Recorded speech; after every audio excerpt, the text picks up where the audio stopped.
Is-Segretarju Ġenerali tal-Partit Nazzjonalista, Clyde Puli, fi stqarrija l-midja wara laqgħa tal-Kunsill Amministrattiv l-4 filgħaxija, tenna l-fiduċja u l-appoġġ unanimu tal-istess Kunsill Amministrattiv lejn il-kap tal-Oppożizzjoni u tal-Partit Nazzjonalista Adrian Delija.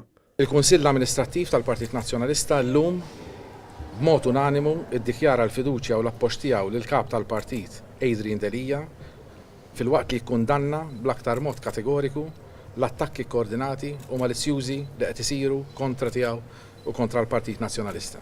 Fost materji oħra diskussi, l-Kunsill Amministrattiv approva wkoll numru ta' kandidati ġodda l-elezzjonijiet tal-Kunsill Lokali ta' Mejju li ġej.